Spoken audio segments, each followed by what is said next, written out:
Good morning all of you. Welcome to class. Girls देखिए हमारा topic चल रहा था रविंद्रनाथ टैगोर।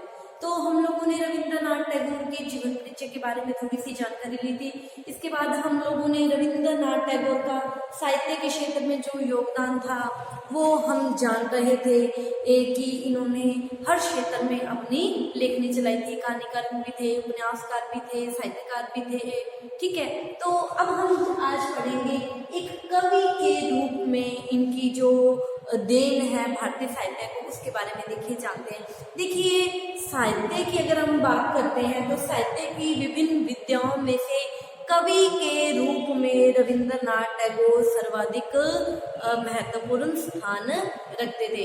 देखिए हम लोगों ने कल भी पढ़ा था कि इन्होंने बहुत छोटी आयु में कविता लिखना शुरू कर दिया था। 8 वर्ष के थे इन्होंने बंगाली भाषा में कविता लिखना शुरू कर दिया था। ठीक है, और इनका जो सबसे प्रसिद्ध ग्रंथ है वो है गीतांजलि, इनका प्रसिद्ध ग्रंथ है। ठीक है, और देखिए बंगला भाषा में लिखा गया था और 1912 में इसका अंग्रेजी भाषा में अनुवाद किया। और इनकी जो गीतांजलि नामक रचना है, इस गीतांजलि नामक रचना ने इनको पूरे विश्व में प्रसिद्ध कर दिया। ठीक है, और नवंबर 1913 को रविंद्रनाथ टैगोर को उनकी इसी गीतांजलि नामक रचना के लिए साहित्य का नोबेल पुरस्कार भी मिला है। ठीक है, कई बार छोटा क्वेश्चन पूछ लिया जाता है। और देखिए गीतांजलि क्या है? गीतांजलि एक गीति काव्य है। ठीक है, इसमें क्या है, प्रकृति से प्रेम और आध्यात्मिकता का वर्णन मिलता है। ठीक है, तो ये हम लोगों ने गीतांजलि के बारे में जाना और कवि के रूप में जो इनकी प्रसिद्धि है कि किस तरह इन्होंने 8 वर्ष में ही कविता लिखना शुरू कर दिया था, इसके बारे में जाना। अब हम जानेंगे रविंद्रनाथ टैगोर के दार्शनिक क्षेत्र में इनका जो योगदान था या दर्शन के क्षेत्र में जो इनके विचार थे। देखिए रविंद्रनाथ टैगोर समन्वय के समर्थक थे, मिलजुल कर काम करने के समर्थक थे। ठीक है, अगर हम ईश्वर की बात करते हैं तो देखिए उनको इस प्रकृति से, इस संसार से भी बहुत प्यार था और वो क्या है, ईश्वर से भी बहुत प्यार करते थे। इनकी ईश्वर में भी क्या थी, गहरी श्रद्धा थी। रविंद्रनाथ टैगोर क्या कहते थे कि अब ईश्वर जो है उसकी अमूर्त रूप कल्पना नहीं की जा सकती।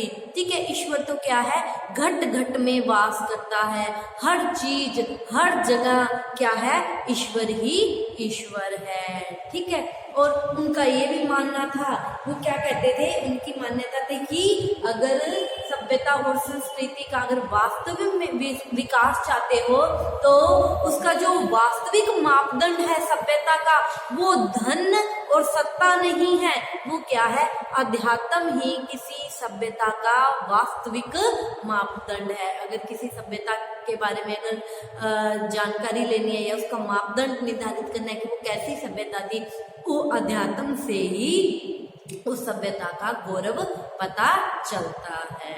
ठीक है, तो ये दार्शनिक के क्षेत्र में इनका योगदान था। अब हम जानेंगे सौंदर्य के ये उपासक थे। किसकी उपासना करते थे, सौंदर्य की। देखो रविंद्रनाथ टैगोर का जो बचपन है वो स्टार्टिंग से ही, शुरू से ही प्राकृतिक सौंदर्य में व्यतीत हुआ था और प्रकृति के सौंदर्य को देखकर ये क्या हो जाते थे, अभिभूत हो जाते थे। ठीक है, और भारत का ये जो आदर्श वाक्य है, सत्यम शिवम सुंदरम। ठीक है, सत्यम शिवम सुंदरम में से रविंद्रनाथ टैगोर क्या है, सौंदर्य के उपासक थे। ठीक है, और इस सौंदर्यमयी दुनिया को वो कहते थे कि यही आनंद का स्रोत है। अगर व्यक्ति को आनंद लेना है तो इस दुनिया में ही मिल सकता है। और वो क्या कहते थे कि रविंद्रनाथ टैगोर कहते थे कि पृथ्वी के प्राकृतिक सौंदर्य के कारण ही स्वर्ग से भी इस मतलब संसार को क्या माना गया है, श्रेष्ठ माना गया है। ठीक है, भी लोग कहते हैं ना कि कुछ लोग कहते हैं कि स्वर्ग श्रेष्ठ है, लेकिन रविंद्रनाथ टैगोर क्या कहते थे, प्रकृति श्रेष्ठ है। ठीक है, प्रकृति में इतना सौंदर्य है कि उसे स्वर्ग से भी श्रेष्ठ मानते थे। ठीक है, तो ये इनके सौंदर्य के उपासक को हमने जाना।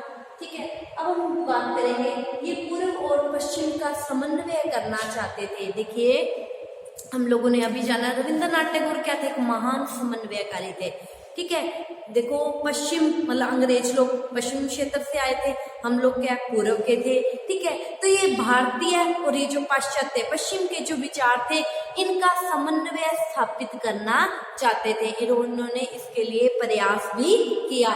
इनका मानना था कि जो पश्चिम की और जो पूर्व की मतलब भारत की जो अच्छी अच्छी बातें हैं उनको स्वीकार किया जाए और जो दोनों की बुरी बुरी बातें हैं उसको छोड़ देना चाहिए, ठीक है। तो इस तरह रविंद्रनाथ टैगोर प्रकट समन्वयकारी थे। वो भारतीय अध्यात्म और जो पाश्चात्य भौतिकवाद है उन दोनों का समन्वय देखना चाहते थे, ठीक है। तो ये हम लोगों ने रविंद्रनाथ टैगोर के पूर्व पश्चिम समन्वय के बारे में जाना। देखिए अब रविंद्रनाथ टैगोर का जो सामाजिक दर्शन था उसके बारे में हम लोग चर्चा करेंगे।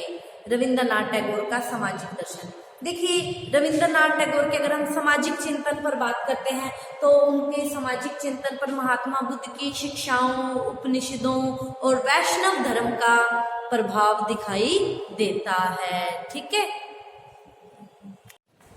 इसके अलावा राजा राम मोहन राय, स्वामी दयानंद सरस्वती, इनके विचारों ने भी क्या किया था, रविंद्रनाथ टैगोर को काफी प्रभावित किया था, ठीक है। रविंद्रनाथ टैगोर जो थे वो सामाजिक विषमता में विश्वास नहीं करते थे, वो सामाजिक समानता में विश्वास करते थे। वो समाज में जाति पाति को नहीं, वो समाज में व्यक्ति को महत्व देते थे। वो क्या कहते थे कि समाज के प्रत्येक व्यक्ति को आपस में प्रेम और सामंजस्य के साथ रहना चाहिए। वो क्या कहते थे रविंद्रनाथ टैगोर, प्रेम से ही विश्व का जन्म हुआ है, प्रेम से ही विश्व क्या है जीवित है, ठीक है, और प्रेम से ही विश्व की क्या हो रही है गति हो रही है, ठीक है। वो क्या कहते थे, हर व्यक्ति क्या है जीना चाहता है। क्यों जीना चाहता है? क्यों? क्योंकि वो इस संसार से क्या करता है, प्यार करता है। उनका मानना था कि प्यार ही हर व्यक्ति का सर्वोत्तम गुण है, ठीक है। इसके अलावा रविंद्रनाथ टैगोर भारत का वास्तविक कल्याण चाहते थे और वो क्या कहते थे, अगर भारत का वास्तविक कल्याण करना है तो इसकी शुरुआत क्या होनी, कहाँ से होनी चाहिए, गांवों से होनी चाहिए, क्योंकि गांव ही भारत के केंद्र हैं और गांव की अपेक्षा करके कोई भी व्यक्ति अपने देश का कल्याण नहीं कर सकता, ठीक है। इसके अलावा रविंद्रनाथ टैगोर ने समाज में जाति प्रथा, ऊंच नीच, अस्पृश्यता आदि को भारतीय समाज के लिए क्या माना, कलंक माना, ठीक है। और उन्होंने क्या किया, इन बुराइयों को दूर करने के लिए भारतवासियों को संगठित होकर एक राष्ट्र के रूप में कार्य करने के लिए कहा, ठीक है। इसके अलावा हमारे समाज में उस समय जो स्त्रियों की बहुत बुरी दशा थी उसको देखकर इनका दिल बहुत रोता था, बहुत ही पीड़ित होते थे, ठीक है। और इनका क्या मानना था कि समाज में स्त्रियों का विकास और पुरुषों का विकास समान होना चाहिए। अगर दोनों को समान अधिकार मिलेंगे तभी समाज का विकास हो पाएगा, ठीक है। अब हम बात करते हैं शिक्षा संबंधी अगर इनके विचारों की, तो देखिए शिक्षा संबंधी अगर इनके विचारों की बात करते हैं तो ये शिक्षा के क्षेत्र में संकीर्णता, कट्टरता और रूढ़िवादी के क्या थे, विरोधी थे, ठीक है। और ये मानते थे कि शिक्षा का संबंध हमारे संपूर्ण जीवन से होना चाहिए, सामाजिक, नैतिक, आर्थिक, धार्मिक, राजनीतिक हर क्षेत्र में हमें शिक्षा मिलनी चाहिए, ठीक है। अगर हम आगे बात करते हैं तो ये क्या थे, महान मानवतावादी थे। मानवतावादी मतलब मानव को महत्व देते थे, ठीक है। देखिए इनका जो भी साहित्य है वो जाति, देश और समुदाय से रिलेटेड नहीं है, ये मानव को महत्व देते थे, ठीक है। और इन्होंने संकीर्णता का क्या किया था, विरोध किया था, ठीक है। अब हम बात करते हैं रविंद्रनाथ टैगोर के राष्ट्रीयता संबंधी विचार। राष्ट्रीयता इट मीन देश प्रेम से संबंधित विचार। देखिए इन्होंने अपनी रचनाओं के माध्यम से क्या किया था, लोगों में राष्ट्रीय संबंधी विचारों को फैलाया था। देखिए इन्होंने इस समय क्या है, भारतीय राष्ट्रीय आंदोलन चल रहा था, इन्होंने भी कई राजनीतिक घटनाओं में भाग लिया था। के समय भी इन्होंने बंगाल विभाजन के समय में भी ये थे और इन्होंने अपने गीतों और संदेशों के माध्यम से राष्ट्रवादियों को प्रेरणा दी कि संगठित होकर एक होकर युद्ध करो ताकि हम अपने देश को आज़ाद करवा सकें। ठीक है, तो निष्कर्ष के तौर पर हम ये कह सकते हैं कि रविंद्रनाथ टैगोर एक ऐसे पुरुष थे जिन्होंने अपनी प्रतिभा, अपने साहित्य के माध्यम से हर क्षेत्र में लोगों को प्रभावित किया। ठीक है, तो आज की क्लास के लिए इतना ही। Thank you all of you. आप इसका स्क्रीनशॉट ले लीजिए।